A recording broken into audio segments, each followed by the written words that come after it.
현재 시 8시 28분 지나갑니다. 저희 방송 외에도 다양한 주식 정보 원하시는 분들은 카카오톡 채널에서 머니를 검색하셔서 친구 추가하시면 됩니다. 뭐 주말 사이 분위기가 많이 바뀐 것 같습니다. 일단 미국 증시도 다우가 처음으로 5만 선을 돌파해냈고, 네. 뭐 AI 인프라 투자 과한 거 아니냐라는 얘기가 있었는데 일단 기술주들이 또 많이 올라줬습니다. 예. 그동안에 뭐 젠슨왕 CEO가 뭐라고 얘기해도 별로 반응을 안 튼 시장이었는데 네. 뭐 많이 그동안 빠졌던 게 컸던 맞아요. 것 같아요, 그죠? 그렇습니다. 그리고 아까 임선우 캐스터도 뭐 그렇게 얘기했습니다만 지난주 비트코인이 왔다 갔다 했는데 왜 빠졌는지를 아무도 모른다고. 그렇죠. 아무도 모르죠. 그게 왜 또 오르는지도 모르는 것 같아요. 그렇죠. 다만 이제 오르고 네. 나니까 이제 여러 가지 그 비트코인에 많은 음. 또 영향을 줄 수 있는 쪽에서는 2, 3월 뭐 강세장 예상을 네. 했었다. 이게 몇 달 전부터 나온 얘기다라는 게 있으니까. 근데 그걸 갖다가 귀신같이 찍은 사람이 있다면서요. 네, 맞아요. 뭐 바이낸스에서 그때 아. 이제 두바이에서 그 비트코인 서밋 있었는데 예.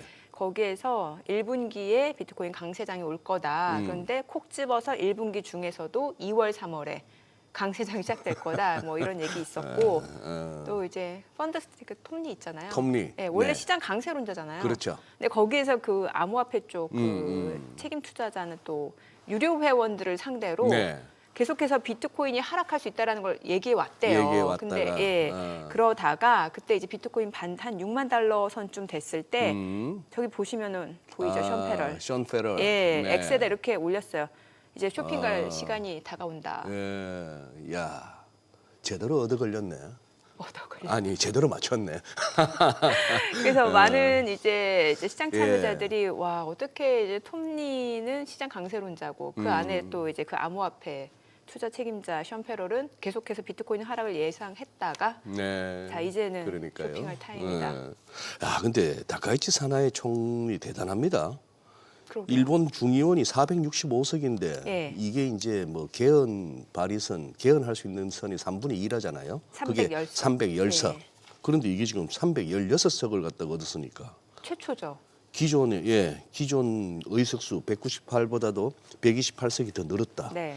와, 정치인으로서 저 정도 같으면 대단한 거 아니에요? 아이돌급 인기라면서요. 아이돌급이에요, 진짜. 예. 달러형 환율이 지금 뭐 지난 주말에 157.10 라운드에서 지금 한 60까지 0.5엔 반비가 올라오고 있는데 니케이가 또 4.7%나 올랐는데 네. 금요일 주말 야간에서 개장했을 때 어느 정도 반응할지도 궁금하네요. 예, 오늘 뭔가 시장 분위기가 좀 달라진 네, 것 같아요. 확 좀 달라진 느낌. 네, 자 여러 가지 좀 체크를 해보도록 하겠습니다. 오늘 함께해 주실 분 퍼스트 프라임 리서치 이동근 대표 함께합니다. 어서 오세요. 어서 오세요, 네, 대표님. 안녕하세요. 예, 저희 머니쇼에서도 뵙게 되네요. 네. 네.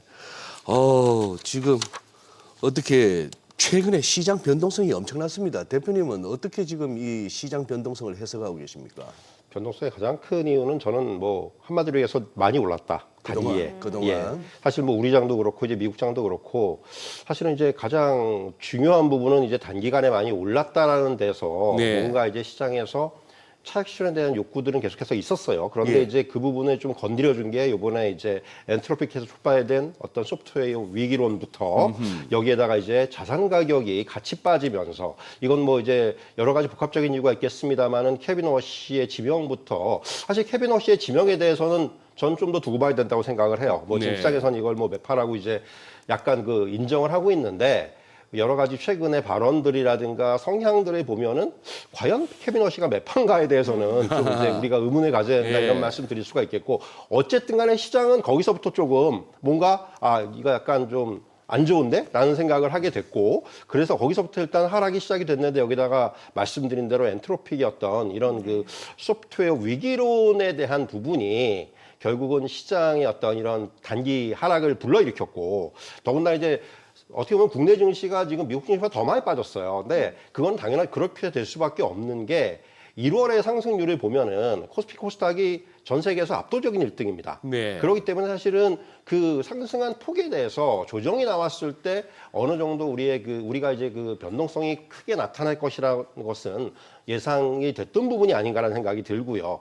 다만 이제 이 변동성의 국면에서 확인할 수 있었던 부분은 여전히 우리 받치고 있는 수급이 굉장히 튼튼하다라는 거죠.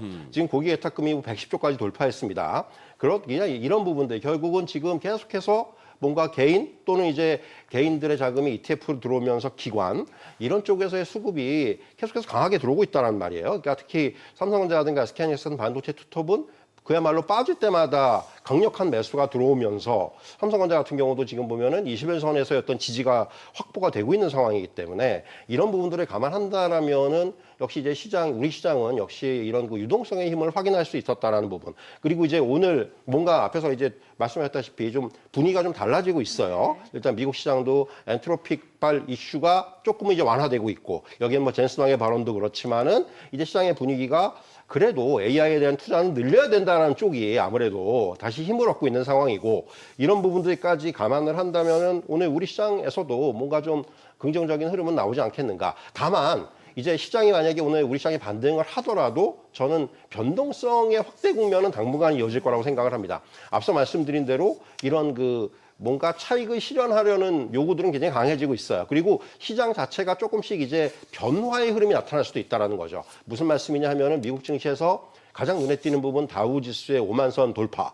여기에다가 이제 최근에 러셀 2000의 강세가 저는 가장 눈에 띈다고 생각을 합니다. 네. 러셀 2000이 연초부터 가장 높은 수익률을 보이고 있거든요. 주요 지수 중에서. 이런 걸 보면은 미국 시장에서는 확실히 그동안의 어떤 빅테크 일변도의 그런 흐름에서 조금은 벗어나서 이제 우리가 하기에는 뭐 시클리컬이라든가 소비 관련주라든가 또는 이제 우리 전통적인 우량주라든가 이런 쪽으로의 어떤 수급의 확산 내지는 이동이 좀 감지가 되고 있는 거죠. 근데 우리 증시도 약간은 저는 향후의 방향성은 그동안 물론 그러니까 반도체는 여전히 굳건하지만은 시장의 흐름이 조금은 약간 빠른 순환매 속에서 뭔가 이제 약간 메인을 바치는 서브 업종들의 상승세는 저는 굉장히 나타날 거라고 생각을 해요. 그래서 지난주에 제가 제일 주목했던 부분은 그러니까 외국인들이 바이오가 빠지는데 바이오를 샀다는 거죠. 이런 부분들에 좀 주목을 했는데 역시 그런 쪽도 우리가 계속해서 확인할 필요가 있지 않나 이런 말씀을 좀 드리도록 하겠습니다. 저는 변동성 얘기 들을 때마다 소장님이 했던 말들이 생각나서 유시 변시? 예, 유동성과 변동성이 지금 존재한다. 예. 예, 이런 말씀 주셨는데 아니 소장님도 요즘 바쁘시더라고요. 저 왜요? 부업하시는 것 같아요. 저 이제 데뷔했어요. 그러니까 아니 저 저희 이제 말고 지금 그동안 좀 섭섭했거든요. 무슨 뭐 스폰서 어쩌고 저쩌고 하면서 왜 유튜브에 유명한 사람들이 이렇게 무슨 가입은 무료 하면서 네. 뭐더라? 이제 슬금슬금 사모으세요. 뭐 이런 제목으로 올라오는데 소장님이 나온 거죠. 거기 신한은행의 오건영 단장하고 저하고 이렇게 뭐 같이 나오더라고. 저 이제 네, 데뷔했어요. 데뷔하셨어. 그동안 좀 섭섭했거든요. 나는 왜 사칭 안 하나? 사칭 안 나는 그렇게 허접해 보이나 싶었는데. 시장의 유동성, 변동성 이렇게 지금 너무나 이제 커지다 보니까 소장님도 그렇게 부업으로. 그거 짜갑니다. 그거 할 정도의 능력 안 됩니다. 뭐. 예. 천천히 부자 되세요 이렇게 돼 있던데요. 진짜 아유 보면은. 예. 그만큼 시장에 대해서 지금 많은 투자자분들이 굉장히 관심을 갖고 있고 이러다 보니까 변동성도 굉장히 또 지금 대표님 말씀 주신 대로 변동성이 그러니까, 확대되고 있다 맞아요. 보니까 반도체 말고 그 이외 섹터들로 지금 빠른 순환매가 나오고 있다 이런 말씀 주셨는데 그래서 이제 결과적으로 지난 시장 조정을 대해서 많이들 이런 얘기를 했잖아요. 왜? 워시 때문이다. 네. 근데 실제로 워시는 아무 말도 안 했는데 지금 결국에 미국의 상원 인준 청문회까지는 지금 한 60일 정도 예. 평균적으로 그 정도 남는다고 하죠. 그럼 3월 말 4월 달이나 돼야 이제 실제로 뚜껑을 열어서 케빈 워시가 어떤 인물인지를 알 수 있는 거고 어떤 성향인지를 알 수 있는 거잖아요. 사실 이제 말씀하신 대로 지금 또 인준이 네. 빠르게 될지도 모르겠어요. 사실 지금 일단은 민주당은 반대 입장을 표명하고 있고 이거는 네. 결국은 어떤 정치적인 또 이제 협상 과정을 거쳐야 될 것 같은데 어쨌든 간에 케빈 워시가 과거에 이제 우리가 얘기하는 이제 맨 버냉키 의장 시절에 이제 이사였단 말입니다. 네. 그런데 이제 맨 버냉키 의장하고 충돌을 하면서 사실은 이사를 그만둔 거예요. 그때 이제 양적 완화에 대한 부분에 있어서 케빈 워시는 이사 시절에 그게 되게 굉장히 반대를 했고 왜 연준이 개입을 하느냐 시장에 그 논리는 그거였죠. 그러면서 이제 반대를 해가지고 그때부터 약간 이 사람 매파다라는 게 어떤 딱 틀에 박혀 있는데 최근에 이제 트럼프 대통령 집권 이후에 발언을 보면은 매파가 맞나라는 그러니까 트럼프 대통령이 그러니까 그런 얘기들을 하잖아요. 케빈 워시가 매파인 걸 알고 지명을 했겠느냐 이런 얘기를 하는데 최근의 발언들을 보면은 어느 정도 이 사람이 이제는 약간 정치적인 어떤 흐름을 좀 캐치해가지고 좀 이제 반응하지 않겠는가라는 생각이 들어요. 네. 그렇기 때문에 사실은 이제 물론 이제 지금 시장이라든가 월스트리트 쪽에서는 워시의 지명에 대해서 뭐 긍정적으로 그러니까 반영을 하고 있죠. 왜냐하면 적어도 최악은 아니다라는 거예요. 뭐 그게 바로 케빈 헤스틱 같은 사람이 지명이 됐으면은 진짜 금리나 계속 하겠다 뭐 이런 식으로 밀고 나갈 수 있을 텐데, 근데 저는 워시의 지명도 중요하지만 요번에 약간 이건 약간의 그 약간 곁다리일 수도 있는데 네. 스티븐 마이런 이사가 이제 이사만 하잖아요. 예. 그 겸직을 그만뒀죠. 네네네. 그러니까 저는 사실은 이 연준 내에서 스티븐 마이런 이사의 어떤 그 위치에 대한 뭔가 재정립이 있지 않겠는가 하는 생각이 드는 거예요. 그러니까 이 사람이 만약에 약간 뭐 트럼프 대통령의 그 뜻을 받들어서 예를 들면은 연준 내에서 굉장히 그 자기 그 발언권을 강화시키면서 예를 들면 연준 의장도 좀 움직일 수 있는 네. 뭐 이런 쪽으로의 어떤 그런 좀 어떤 자기의 영역을 확대할 수도 있겠다라는 생각을 하고 있어요. 이건 제 개인적인 생각입니다만은 사실은 아시겠지만은 지금 트럼프 대통령의 뭐 그야말로 경제 가정교사라고 했을 때 스티븐 마이런이고, 그 사람이 주장한 정책이 지금 미국의 어떤 경제 정책의 근간이 되고 있지 않습니까? 예. 그렇기 때문에 그런 부분까지 감안한다면은 저는 사실 워시의 지명도 중요하지만은 이번에 이제 마이런 이사가 겸직을 끝내고 이제는 연준 이사에 집중하는 것도 뭔가 변수가 되지 않겠는가라는 또 그런 또 생각도 한번 해볼 수 있을 것 같아요. 대표님, 제가 알기로는 네. 스티븐 마이런의 저 연준 이사로서의 임기가 네. 사실은 끝난 걸로 알고 있습니다. 근데 이제 이거- 저기도 예, 임시직이었는데. 그렇죠. 예. 그러니까 지금 여기서 자기 후임이 안 정해졌으니까 맞아요. 아직은 다니고 예. 있는 건데. 예. 저 자리에 이제 워시를 꽂을 거 아닙니까? 근데 이제 그 이후에 만약에 그러니까 그렇죠. 이제 뭐 근데 그렇겠죠. 파월이 물러나 줘야 되는 거예요. 그렇죠. 스티븐 마이런을 예, 갖다 계속 예. 써먹으려면. 맞아요. 예. 그래서 이제 지금 거치하도 그 말씀을 드리려고 네네. 했는데 결국 이제 파월 의장의 또 그 거치하고도 연관이 있는 거예요. 예. 그러니까 파월 의장이 지금 그러니까 뭐 사실 이전만 하더라도 파월 의장은 이제 물러날 것이 거의 뭐 어느 정도 기정사실화 돼 있다가 최근에 좀 기류가 바뀌었지 않습니까? 여러 가지로 이제 뭐 네, 자기에 대한 네. 수사 들어오고 이제 이러다 보니까 예. 이제 물러나는 것이 과연 옳은가라는 그런 또 어떤 그 얘기들도 나오고 있고 예. 이제 시장 내에서, 그리고 이제 만약에 파월 의장이 물러나서 이제 이사직까지 물러난다라면은 그러니까 트럼프 대통령의 또 어떻게 보면은 입맛에 맞는 사람이 또 하나 그러니까. 올 거고 예. 그게 이제 지금 말씀하신 대로 앵커께서 말씀하신 대로 스티븐 마이런 이사가 그냥 쭉 눌러 앉을 수가 있단 말이죠. 아, 그러니까요. 그러니까 이제 이 부분이 사실 그래서 이런 것들이 다 종합적으로 지금 어떤 연준 내 움직임에서는 하나의 변수가 될 수가 있다라는 거죠. 그래서 사실은 저는 이제 지금 워시의 지명도 중요하지만은 이런 연준 내에 지금 이런 그 구도의 변화라든가 이런 부분들을 우리가 계속해서 확인할 필요가 있다. 이런 말씀을 좀 드릴 수가 있을 것 같아요. 일단 뭐 저기 케빈 워시 변수는 이제 조금 시간이 있는 예. 것 같고요. 네. 지금 이 대표님 당장 지금 어제 일본 선거 네. 이거 그래도 상당히 좀 시장 측면에서도 뭐 국제 정세와 일본 정치 뭐 아시아권의 네. 뭐 역학 구도도 중요합니다만 시장에도 적지 않은 영향을 줄 것 같은데요. 사실 이제 시장의 측면에서 보면은 네. 우리가 이제 한마디로 해서 다카이치 트레이드라는 다카이치 트레이드가 다시 또 이제 재개가 되겠죠, 네. 그야말로. 이미 뭐 시장에서는 그런 부분을 반영하고 있지 않습니까?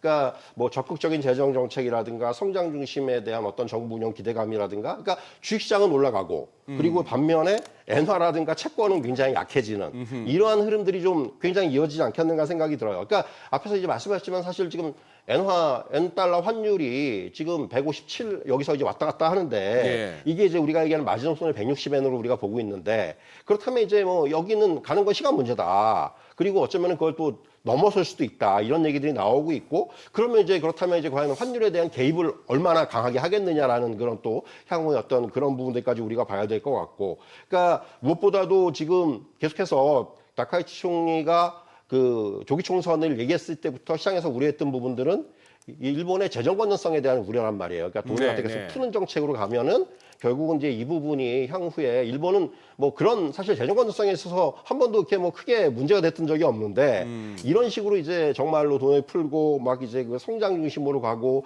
이렇게 되면은 진짜 재정 건전성에 대한 우려가 강화가 되면서 아무래도 이제 장기 금리가 튀어오를 수 있고 계속해서 네. 이런 쪽으로의 어떤 시장은 좀 어떤 그 굉장히 그 변화가 좀 나타나지 않겠는가, 좀 이런 말씀을 드릴 수가 있겠고요. 결국은 그래서 제일 중요한 건 결국 좀 엔달러 환율의 움직임이 되지 않겠는가라는 말씀을 드릴 수가 있을 것 같습니다. 네. 그러면 이제 달러 옌 같은 경우는 어찌됐건 단기적으로 조금 위쪽으로 방향을 잡게 네. 되는 거고 이러면은 원화도 좀 동반된 흐름을 나타낼 가능성이 높아지는 거잖아요. 그렇죠. 사실 예. 이제 원달러 환율도 지난주에 우리 다시 좀 이제 올라오는 모습이 나타났어요. 네. 1,420원까지 또 눌러 앉혔다가 결국 이것이 뭐 1,470원대까지 다시 올라오는 모습이 나타났었고 그러면서 조금 이제 시장에도 아무래도 지금 뭐 최근에 외국인들의 매도는 물론 이 환율의 영향을 크게 받는다는 생각은 안 하고 있습니다. 근데 다만 결국 향후에 만약에 다시금 이제 이전에 우리가 조금 위기감을 느꼈던 뭐 1,480원 더 나가서 이제 뭐 1,500원 이런 식으로 이제 계속해서 원달러 환율이 올라온다면은 역시 이 부분은 또 이제 뭔가 그 금융시장 전반에는 또 하나의 또 그 약간의 그 우려로 작용할 수가 있어 보이고요. 근데 결국은 지금 결국 원이 지금 엔달러 환율에 약간 연동한다는 분위기지 않습니까? 예. 그러다 보니까 결국은 이제 이런 부분에 있어서 만약에 추가적으로 원달러 환율이 올라갔을 때 그때 과연 어떤 또 정부의 어떤 그 개입이라든가 이런 것들이 나타날지 그런 것들까지도 우리가 좀 확인할 필요가 있다라는 그런 말씀을 드릴 수가 있겠네요. 예. 지금 지난 주말 뭐 엔비디아도 그렇고 필라델피아 반도체 지수가 엄청나게 오른 데다가 우리도 야간 선물에서 4% 이상 올랐거든요. 네. 거기다 지금 뭐 좀 전에 나왔습니다만 HBM 4세대 네. 이걸 갖다가 곧 설 지나고 나서 양산하겠다고 삼성전자에서 네. 지금 대표님 이거 삼성전자 어디까지 가는 겁니까 이거? 저는 삼성전자하고 SK하이닉스는 그러니까 뭐 이런 얘기는 굉장히 이런 얘기하면 욕 먹는데, 예. 그러니까 그 조정시 매수라는 표현은 굉장히 이건 식상한 표현입니다. 그런데 식상한 어쨌든간에 매수를 해서 갖고 계신 분들은 갖고 가셔야 되고요. 예. 그러니까 제가 주목하는 부분들은 이제 새롭게 좀 주목하는 부분은 이번에 이제 엔비디아 HBM4 관련해서 마이크론의 탈락 얘기가 나오고 있죠. 마이크론은 네, 탈락. 네. 그러니까 삼성전자하고 SK하이닉스가 우선적으로 들어가는 예, 거니까 예. 일단 마이크론은 지금 엔비디아의 어떤 그런 그 가이드라인에 충족을 못 시켰다라는 얘기가 나오고 있어요. 예. 그러면서 일단은 뭐 지금 일부 언론의 보도에 보면은 SK하이닉스 70, 삼성전자 30 정도의 수준으로 들어갈 것이다라는 얘기가 나오고 있고요. 그렇기 때문에 이제 HBM4 시장에서의 어떤 특히 삼성전자의 점유율이 상당히 확대될 가능성이 높기 때문에 이 부분에 주목을 해야 된다고 생각을 하고요. 또 하나는 결국 삼성 최근에 여전히 그 우리가 얘기하는 그 메모리 가격은 굉장히 계속해서 상승세를 보이고 있다는 거예요. 뭐 더군다나 이제 1분기 지금 이제 고정거래 가격 같은 경우도 이전보다 뭐 지금 상승폭에 대한 얘기들이 뭐 역대급 상승폭이 나올 것이라는 얘기가 나오고 있기 때문에 이런 부분들까지 감안을 하고 여기에다가 이로 인해서 삼성전자든 SK하이닉스든 간에 영업이익 전망치 계속 올라간다라는 얘기죠.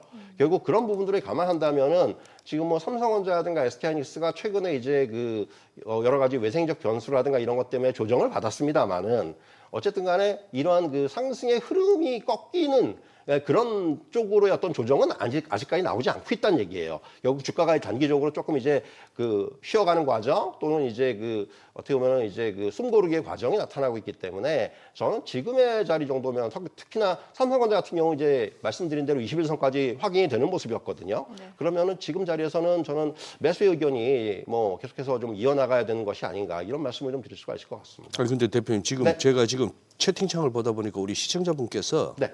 이 확인 안 된 루머성 기사일 수도 있다라는 그렇죠. 예. 이게 지금 그러면은 삼성전자에서 공식적으로 얘기한 게 아닙니까? 어떤 걸 말씀하시죠? 지금 저 HBM4 네.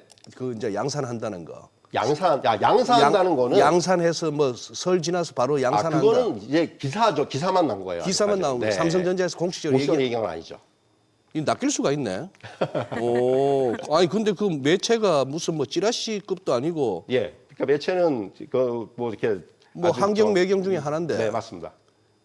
그러니까 이게 근거가 없는 얘기는 아니고요. 네. 삼성전자든 SK하이닉스든 간에 이미 지난번에 컨콜에서도 얘기했지만은 그러니까 지금 그 엔비디아로의 HBM4의 어떤 그 공급은 굉장히 빨라질 거라는 얘기는 이미 그때도 어느 정도 언급이 됐었어요. 네. 사실 그렇기 때문에 지금 뭐 설 이후에 바로 한다 이런 거는 약간 좀 그 시간의 어떤 문제는 있을 수가 있겠죠. 기간의 문제는 있을 수가 있겠지만은 어쨌든 이거는 굉장히 빨라질 수밖에 없고 왜냐하면 지금 베라 루빈을 갖다가 당장 그 엔비디아에서 네. 빠르게 이제 공급을 하려는 그 일정을 당겼지 않습니까? 네. 그렇기 때문에라도 지금 HBM에 대한 어떤 수요가 빠르게 나타날 수밖에 없는 거고, 그렇기 때문에 사실 삼성전자, SK하이닉스한테 뭔가 좀 빠르게 이제 그 진행을 할 수 있는 이제 그런 지금 상황이 아닌가, 저는 이렇게 말씀드릴 수가 있을 것 같습니다.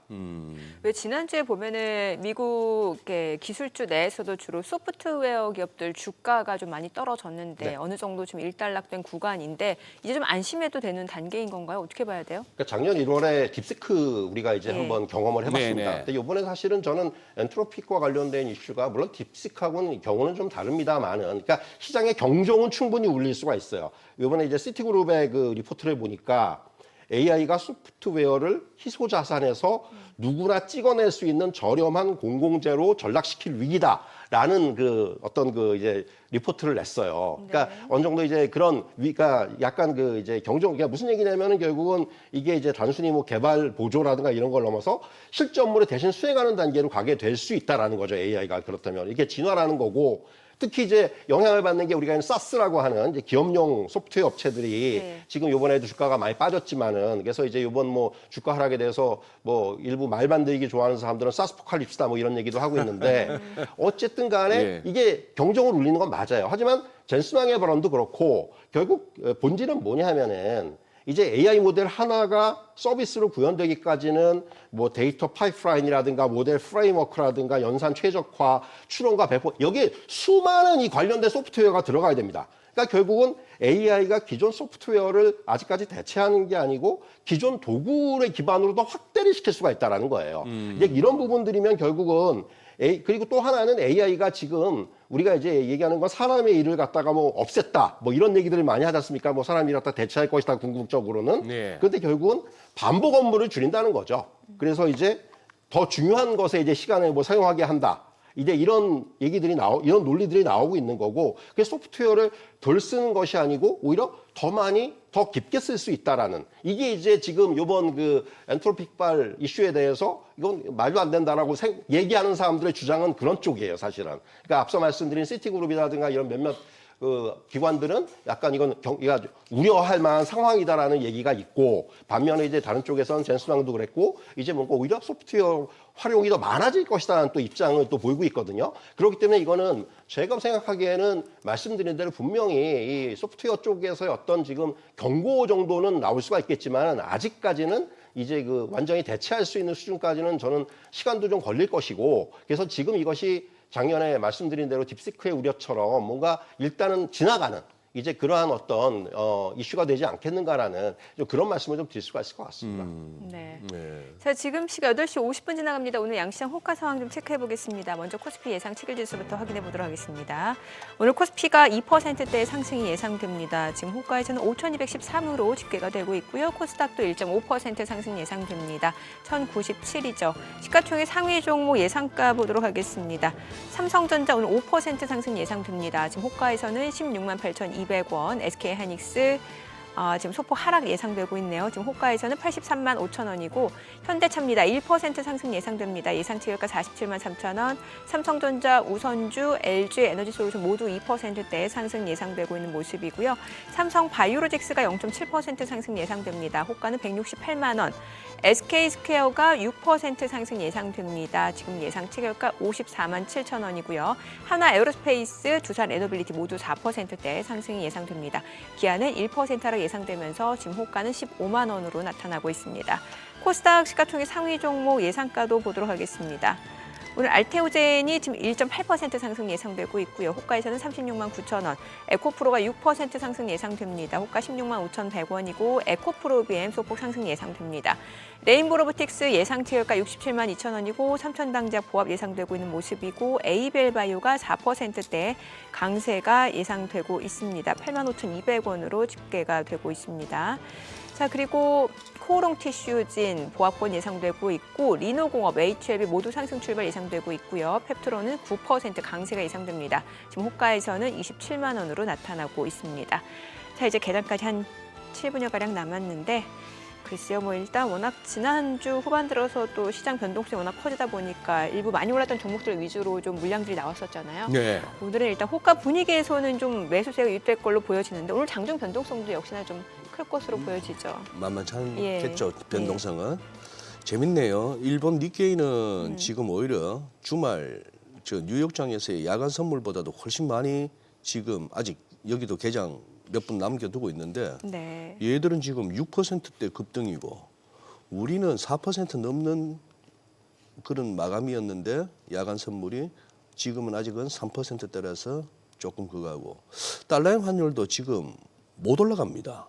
아까 말씀드린 157.60 뭐 이러던 게 다시 157.20 뭐 이렇게 와가지고 어쨌거나 재밌을 것 같네요. 장이 이렇게 예전에는 조금 뉴욕장 결과 보면은 어느 정도 대충 흐름이 보이는데 요새는 워낙에 네. 장중 출렁거림이 심하니까 그렇죠.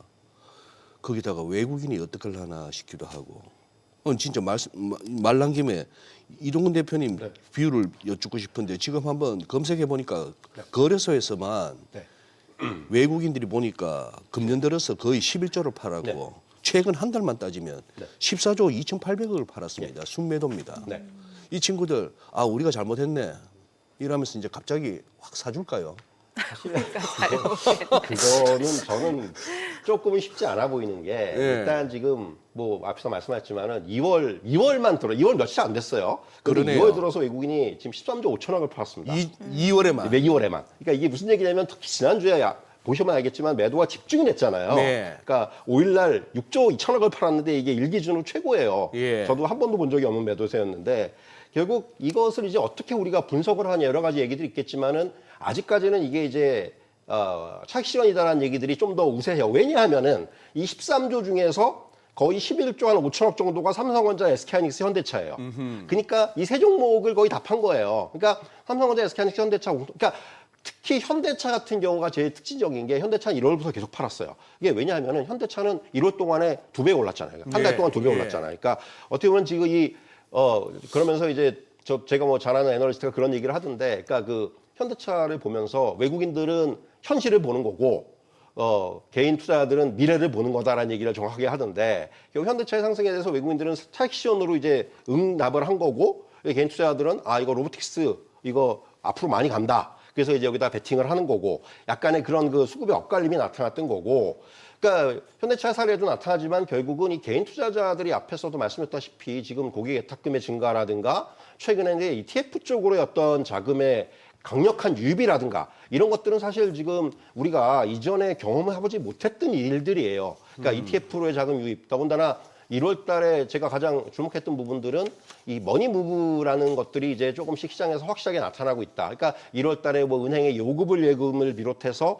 모든 형태의 예금들에서의 자금이 다 빠졌습니다. 예. 모든 시중은행만 보면은. 그러니까 이것이 결국 어디로 갔느냐? 결국 지금 상황에서는 주식시장으로 온 거죠. 어떻게 보면은. 그렇기 때문에 이런 것들을 감안한다면은 지금 시장에서의 어떤 이런 유동성의 그 강도는 어느 때와도 비교할 수 없을 정도의 어떤 그런 지금 강력한 그런 힘을 갖추고 있다고 말씀드릴 수 있겠고, 그래서 지금의 어떤 말씀드린 대로 외국인들의 이런 매도를 이제 우리가 이제 차익 실현으로 본다라면은 이제 이런 정도를 충분히 이 정도의 매도를 받아낼 수 있는 정도의 체력을 지금 시장에 갖고 있다라는 거고요. 바꿔 말씀드리면은 물론 이게 외국인들의 매도가 언제까지 뭐 이어질지는 모르겠습니다만은 저는 매도 클라이막스는 어느 정도 나온 것이 아닌가라는 생각이 들어요. 외국인의 매도가 단순히 차익 실현뿐만이 아니라 여기에는 이제 지난주에 나타났던 여러 가지 외부적인 변수들, 뭐 이제 비트코인부터 해가지고 뭐 금은 해가지고 전반적인 자산이 전부 다 급락을 했잖아요. 예. 결국 여기에 이거에 따라 가지고 이제 어떻게 보면 이제 주식 비중을 좀 그러니까 위험 자산의 비중을 줄이기 위한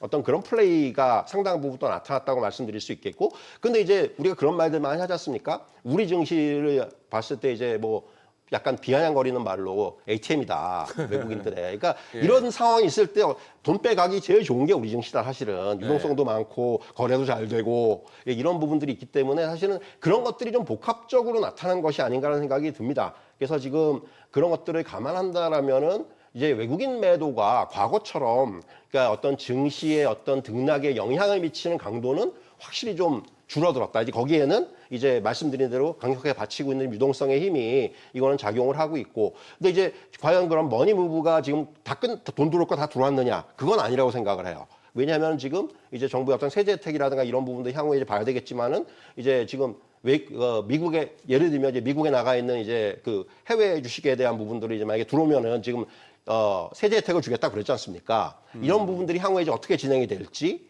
뭐 이런 것들도 우리가 봐야 되기 때문에 저는 시장의 유동성에 대해서는 향후에도 충분히 더 증가할 수 있는 이제 그러한 지금 기대는 좀 가지고 있다. 이런 말씀을 드릴 수가 있겠습니다. 그러면은 이제 지금 상황에 대한 좀 분석을 해주셨고 앞으로 유동성에 대한 측면도 기대할 수 있다. 그러면 어떤 쪽으로 봐야 되는 거예요? 지금 변동성도 워낙 큰 구간이고 이제 반도체 같은 경우 여전히 좋긴 합니다만 그 상승 탄력은 약간 조금 낮춰서 기대를 해야 되는 게 아닌가 하는 생각도 들고. 지금 말씀하신 대로 사실 반도체가 여전히 시장의 중심인 것이고 왜냐하면 이제 지금 시장의 상승을 받치는 가장 큰 요인은 물론 수급도 중요하지만은 결국 기업이 이게 상승이거든요. 네네. 그러니까 특히 이제 코스피 시장의 어떤 이익 전망치가 올라가고 있는데 그 이익 전망치의 상향의 거의 70~80%는 반도체가 차지하고 있는 거기 때문에 그만큼 이제 반도체가 지금 시장에서 중요한 위치를 차지하고 있고. 근데 말씀하신 대로 저도 강하게 동의하는 부분이 네. 반도체 주식이 좋은데 그러면 과연 작년처럼 SK하이닉스가 그렇게 80만 원, 90만 원까지 가고 삼성전자가 5만 원에서 15만 원까지 바로 가는 흐름이 나오느냐? 그건 아니라는 거죠. 이제부터는 기대 수익률을 상대적으로 좀 이제 낮게 가져갈 필요는 분명히 있어요. 그러니까 지금까지 어떤 상승 탄력과는 조금은 이제 슬로우해지는 흐름이 나올 수가 있다라는 부분이고, 그러면 이제 앞에서 말씀드린 대로 약간 이 포트폴리오 전략이 지금부터 굉장히 중요하다고 생각을 합니다. 네네. 그러니까 단순히 이제 어떤 시장의 주도주로 이제 강력하게 어떤 집중을 시키는 것보다는 이제 약간의 분산이라든가 어떤 그 이동이라든가 이런 부분들이 중요해 보이고요. 그래서 저는 사실 올해 주목하는 쪽은 앞서 말씀했지만 바이오 업종이라든가 최근에 이제 좀 부진합니다만은 바이오도 저는 향후에 최근에 어떤 외국인 수급도 수급이고 이제 계속해서 가지고 있는 재료라든가 기대감의 강도는 충분히 남아있기 때문에 그런 부분들은 우리가 계속해서 시장에서 좀 긍정적으로 볼 수 있는 시기가 금방 올 것이다라는 말씀 드릴 수가 있겠고, 여기에다가 뭐 저는 소비재라든가 또는 이제 엔터 업종이라든가 이런 엔터 업종이라든가 이런 쪽에 대해서도 계속해서 우리가 주목할 필요가 있고, 또 하나 이제 조금 더 방어적인 부분들을 집어넣는다면은 최근에 움직임이 좋은 금융주들 역시 이제 정부의 정책적인 기대감이죠. 그 얘기를 저희가 대표님 좀 자세히 들어보겠습니다. 개장하고. 자, 오늘 국내 증시를 확인해 보죠. 개장합니다.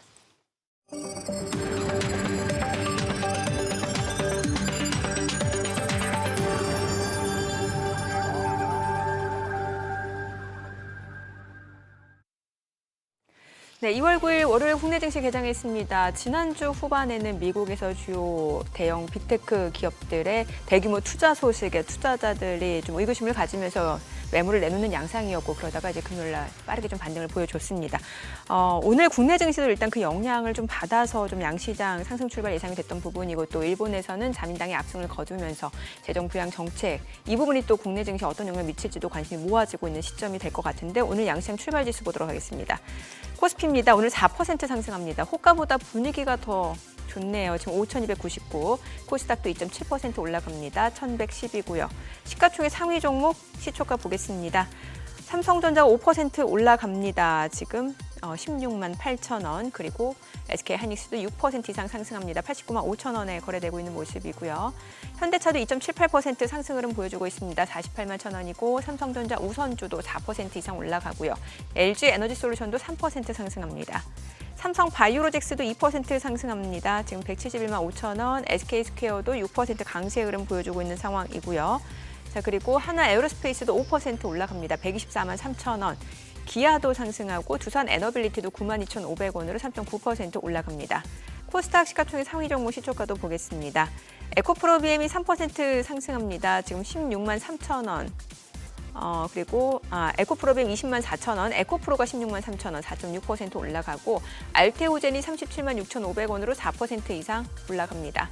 레인보로보틱스도 68만 5천 원으로 4% 상승 중이고, 삼천당제약도 52만 원, 그리고 4.9% 상승 중이고, ABL바이오가 3.7% 올라갑니다. 지금 현재 18만 5,300원, 그리고 코롱티슈진도 3% 올라가고요. 리노공업도 9만 9천 원으로 3.5% 오름세, HLB, 리가캠바이오 다 일제히 상승 흐름 보여주고 있습니다. 자, 오늘 시장에서 특징을 보여주고 있는 섹터 종목들 체크를 해보도록 하겠습니다. 양시장 지금 상승 흐름 이어지고 있는 상황에서 뭐니 해도 반도체 쪽이에요. HBM 쪽부터 볼까요? 지금 DI가 10% 급등합니다. 33,000원이고 레이저셀도 8% 올라갑니다. 2,725원. 그리고 IMT, 미래반도체 다 6% 이상의 상승세고요. 한미반도체도 1.5% 올라갑니다. 이수페타시스도 4.9% 올라가고 PSK홀딩스 4% 상승, HPSP도 3% 이상 올라갑니다. K스텍, 유니테스트, 오픈엣지 테크놀로지, PSK홀딩스 다 동반 강세 흐름을 보여주고 있습니다. 그리고 또 오늘 반도체 온디바이스, AI, CXL 다 올라가요. 이게 반도체에서 파생된 종목들이죠. 제주반도체가 8% 강세입니다. 온디바이스 AI 쪽. 칩셋미디어 6% 올라가고요. 심텍도 4% 상승합니다. 에이펙트 5% 7,260원. 퀄리타스 반도체도 4% 상승 흐름 보여주고 있습니다. LG 테크놀로지도 5% 이상 상승세입니다. 오늘은 다 반도체네요. 반도체. 수급 상황 체크해 보도록 하겠습니다. 자, 오늘 유가증권 시장에서는 외국인과 기관 순매수 보여줍니다. 지금 금융투자를 중심으로 기관 쪽에서 매수세 유입됩니다. 681억 원 순매수, 외국인은 11억 원 매수 우위, 이 가운데 개인은 944억 원 매도 우위입니다. 코스닥에서는 개인 투자자가 584억 원 순매수고요. 외국인과 기관은 각각 456억 원, 146억 원 매도 우위를 나타내고 있습니다. 오늘 외국인 선물에서는 삽니다. 1,800계약 넘게 순매수를 보여줍니다. 환율 체크하겠습니다. 달러 환율입니다. 오늘 4원 하락한 1,465원 50전에 개장이 됐습니다. 환율은 좀 떨어지고 시장 흐름 강하네요. 그러네요. 네. 오늘은 사이드카 발동 안 하는가? 지난주에 3번 있었죠. 매수, 매도. 예. 그러니까. 야, 이제는 뭐 200포인트를 갖다가 급등이라고 표현하기는 좀 머쓱해지네. 그냥 200포인트 그냥 상승. 그죠? 100포인트 오르면 그냥 강보합. 한 300포인트 올라야 좀 올랐다. 뭐 눈높이가 달라진 거죠. 예. 근데 저 어디까지 오르나 저런 자막 보면 좀 불안한데. 어디까지 오르나? 예. 2월 9일 월요일 4%. 제가 지금 우리 코스피 6천 가는데 큰 역할을 하고 있는 겁니다. 징징 울어야 됩니다. 이거 어디까지 오르나, 이거 이래도 되나, 이래야 이게 가는 거지. 여기서 오도방정을 떨면서 막 갑니다, 가자 하다가는 또 이제 소장님은 그렇게 해주시면 안 돼요. 그러죠. 네. 예, 그러니까 야 대단하다. 근데 전반적으로 옆에 나오는 그거는 일봉은 음봉 형태를 띠는 거 보니까 또 이제 차익 실현하겠다는 그것도 많기는 많네요, 그죠? 맞아요. 그러니까 예. 시장 워낙 변동성이 크니까 일단은 좀 수익이 나신 분들은 좀 수익을 확보해 놓고 대응하겠다 이런 심리도 있는 거겠죠. 그러니까요. 예. 아까 보니까 뭐 IM증권에서 이제 6천 리포트가 나왔네요. 뭐 단기 고점 뭐 전망이. 코스피요. 예. 아마 이제 오늘 이 초장 분위기가 개장 초 분위기가 장마감까지 유지되면은 오후에는 또 7천 리포트도 나올 걸요. 네. 그게 또 시장 속성이니까. 야 진짜. 이 대표님도 시장에서 잔뼈가 굵으셨는데 이런 장 몇 번째입니까 이거? 처음입니다. 사실은 위원장은 처음이에요. 아니 코스닥 저기 코로나 때보다 더 코로나 때보다 이게 더 크죠. 더 세죠? 왜냐하면 지금 지수 자체가 특히 예. 코스피 시장은 한 번도 가본 적이 없는 길을 걷고 있는 거기 때문에 예. 앞에서 앵커님도 말씀하셨지만 사실은 이게 하루에 뭐 200포인트, 100포인트의 상승을 이게 예사로 본다는 게 사실은 이제 지수의 레벨 자체가 높아졌기 때문에 이게 나타날 수 있는 현상이지 않습니까? 네. 2000포인트 때 이런 거 안 나타나거든요. 그러니까 지금 5000포인트가 예. 됐으니까 이런 게 나타나는 거기 때문에 사실은 저도 이 현장은 처음 볼 수밖에 없는 그런 장입니다. 그러니까 이거 이럴 때 보니까 증권에서 오래 다닌 사람들이 보니까 신입들보다 수익률이 못 하더라고요, 통상. 그죠? 네, 맞습니다. 이게 경험이 이게 그쵸. 이게 그 뭐 말씀하셨지만은 사실은 항상 몸을 사리죠. 이게 언제까지 오르나 항상 약간 막 오를 때 불안해지고 괜히. 예. 그래서 사실은 오히려 경험이 좀 덜하신 분들이 요새 수익률이 좋을 거예요, 정말로. 예. 새로 이제 들어오신 분들이라든가 이런 분들이 그러니까 주식시장이라는 건 의뢰 오르는 거라고 생각을 하시는 분들이 많기 때문에 그러니까 여러 가지 이제 여러 파도를 겪으신 분들은 굉장히 조심하십니다. 저 주변에 보더라도 결국 그렇기 때문에 결국 지금 앵커님 말씀하신 대로 저도 그렇게 동의를 해 거기에 대해서. 아니 앞서 금융주 얘기 주셨잖아요. 이제 금융주 좀 봐야 된다고 했는데 최근에 좀 많이 오르기도 많이 했어요. 올랐죠. 예. KB금융이 금요일날 신고가를 경신을 했고 네. 뭐 사실 은행 지주를 비롯해서 뭐 증권주도 그렇고 가장 기본적인 부분은 역시 정부의 어떤 정책입니다. 그러니까 3차 상법 개정안에 이제 뭐 자사주 소각이라든가 이런 것들이 들어가고 더군다나 이제 그런 얘기들을 많이 하죠. 이제 상대적으로 금융지주사들이 오히려 이제 우리가 얘기하는 대형 제조업체들보다 이 주주환원 정책이 좀 더 적극적이다. 그러니까 근데 이제 그 이유가 뭐냐 과연 그렇다면은. 그러니까 금융주들은 우리가 얘기하는 이제 뭔가 그 의사결정이라든가 이런 부분에 있어서 어떤 뭐 오너라든가 이런 부분의 개입이 덜하지 않습니까? 예. 그러다 보니까 이제 상대적으로 어떤 정부의 정책이라든가 이런 거를 따라가는 데 있어서 좀 더 적극적이 될 수가 있는 것 같고요. 그래서 사실 뭐 이번에 KB금융도 그렇습니다만은 KB금융의 지금 총주주 환원율이 작년에 52%가 넘었거든요. 이런 것만 놓고 보더라도 결국은 이런 그 금융주들의 이런 그 적극적인 주주 관련된 대응이 주가를 끌어올리는 데 굉장히 중요하게 작용을 하고 있다 이렇게 말씀드릴 수가 있을 것 같고요. 결국 중요한 거는 이제 금융주는 계속해서 이러한 어떤 그 실적 개선 역량 자체가 뛰어난 데다가 여기다가 이제 주주환원 정책의 어떤 강화 기조가 이어지면서 주가의 우상향이 나타날 것으로 보이고 증권주 같은 경우는 지금 가장 메인은 시장이 좋다라는 거죠. 예. 그러니까 대표적인 우리가 얘기하는 시황 산업이고, 그러니까 주식시장이 좋으면은 거래대금의 증가, 뭐 거래량의 증가부터 해가지고 뭐 이제 또 유동성의 유입이라든가 이런 부분까지 우리가 기대해 볼 수 있는 부분이기 때문에 증권주들한테는 굉장히 좋은 환경이 제시가 될 수밖에 없고, 그래서 사실은 지금은 포트폴리오 상에 이런 금융주들에 대해서는 어느 정도 비중을 좀 가져가야 되는 이제 그런 상황이라고 좀 저는 말씀드릴 수가 있을 것 같네요.